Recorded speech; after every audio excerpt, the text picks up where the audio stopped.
Here I have OnePlus Nord CE 3 Lite, and today I'm going to show you how to take screenshot on this device. So to do this, all you need to do is just press combination of keys power key plus volume down like this, and the screenshot will be taken. So let me show you once again: power key, volume down, so easily.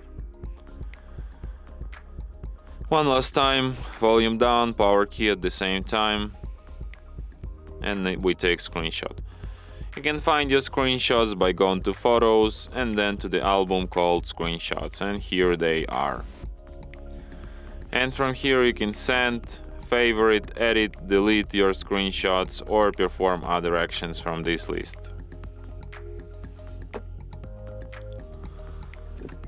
And that's it. Thanks for watching.